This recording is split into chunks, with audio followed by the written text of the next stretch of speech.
Soyez les bienvenus dans votre chaîne PhysiqueWay. Dans cette vidéo, nous allons résoudre un exercice d'application sur l'évolution d'un système chimique. L'énoncé. Pour synthétiser de l'eau à l'état liquide, on fait réagir 12 litres du gaz d'hydrogène H2 avec 12,8 g du gaz dioxygène O2. La transformation est totale. Lorsqu'on entend transformation totale, ça veut dire que X final, l'avancement final, est égal à l'avancement maximal. Question 1. Dressez le tableau d'avancement de la réaction. Donc, on a le tableau d'avancement. Maintenant, il faut le compléter. D'abord, il faut équilibrer l'équation de la réaction. On a deux hydrogènes, deux oxygènes, mais là, on en a un seul. Donc, on a deux. Donc là, il faut multiplier par 2. Maintenant, les hydrogènes, on en a 2 fois 2, 4. Là aussi, il faut avoir 4. Donc là, il faut multiplier par 2. Donc, qu'est-ce qu'il dit la réaction? Il dit que 2 moles de H2 réagissent avec 1 mol de O2 pour donner 2 moles d'eau. À l'état initial, on va noter Ni, la quantité initiale de H2. Ni, H2.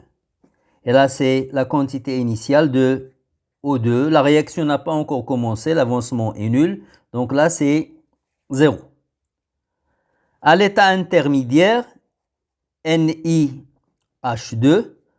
moins 2, le coefficient stoichiométrique, fois X, moins 2X. Et là, c'est NiO2 moins, coefficient stoichiométrique, c'est 1, fois X, donc moins X. Et là, c'est 2 fois X. Et à l'état final, NiH2 moins 2X final, NiO2 moins X final et 2X final. Et on a dressé le tableau d'avancement. Question 2. Calculez la masse d'eau obtenue, c'est-à-dire la masse d'eau à l'état final. Donc, question 2.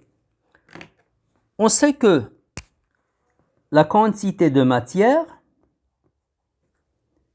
N final de H2O, elle est égale à quoi? Elle est égale à la masse finale de H2O sur la masse molaire de H2O.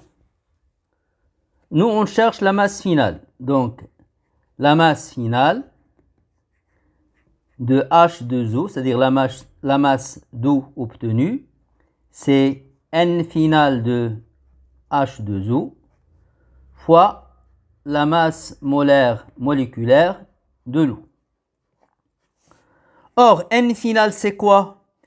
Là, c'est la colonne qui décrit l'évolution de la quantité de matière de H2O. À l'état final, on a 2XF. Donc, N final de H2O, c'est 2XF.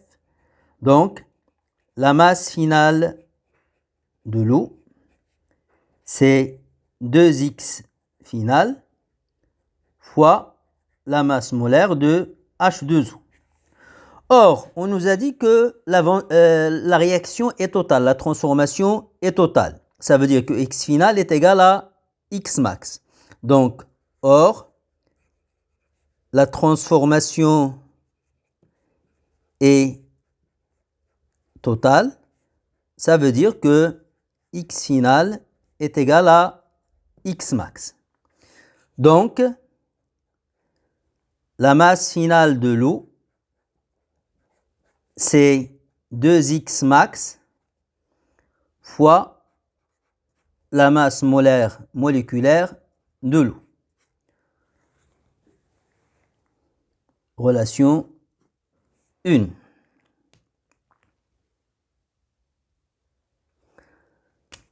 Maintenant, il faut trouver X max.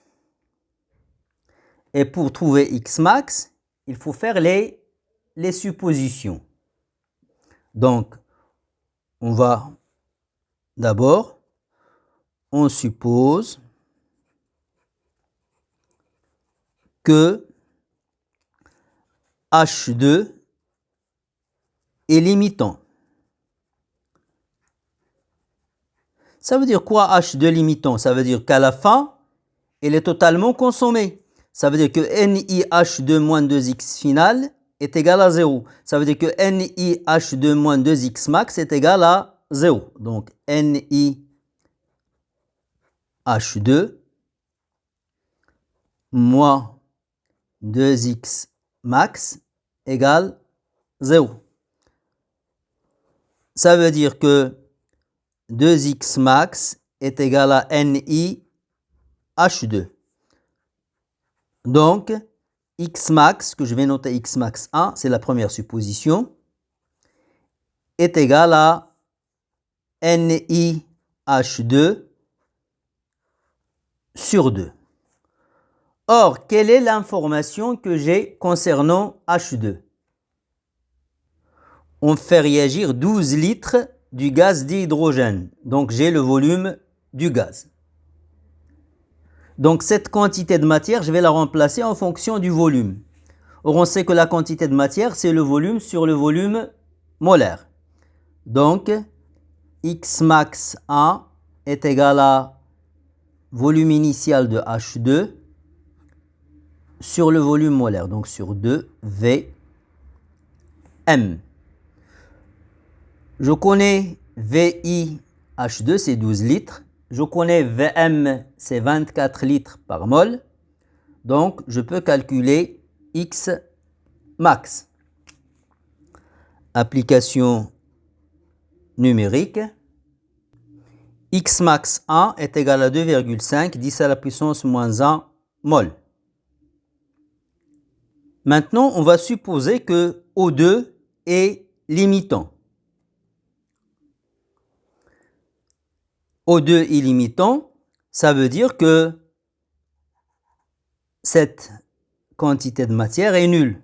C'est-à-dire O2 est consommé à la fin de la réaction. NiO2 moins X max, que je vais noter X max 2, égale à 0. Ça veut dire que X max 2 est égal à NiO2.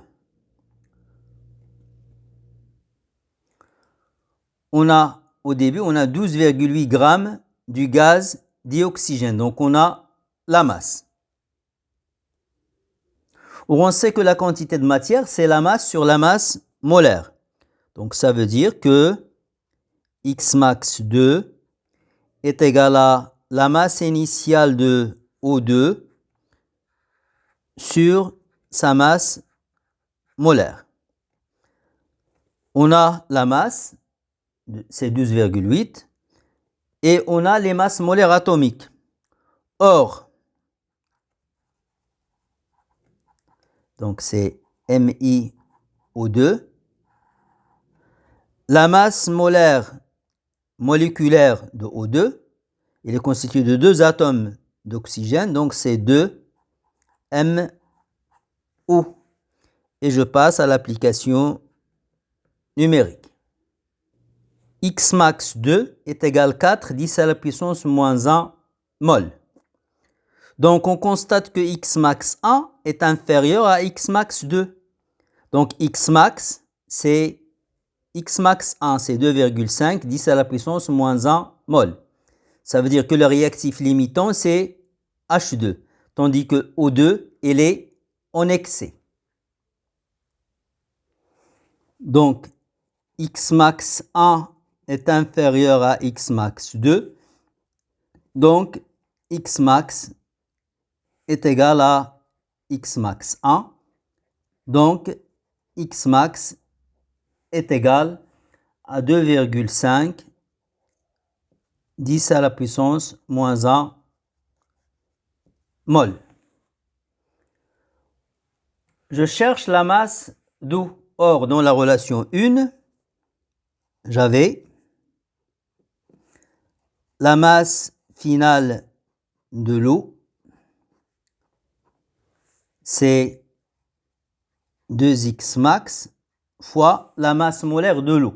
Or, la masse molaire de l'eau, c'est 2mH, puisqu'on a 2 atomes d'hydrogène, plus MO, puisqu'on a un seul atome d'oxygène dans la molécule d'eau.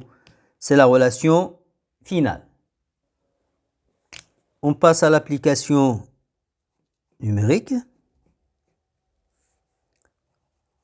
M finale de l'eau est égal à la masse d'eau obtenue, 9 grammes.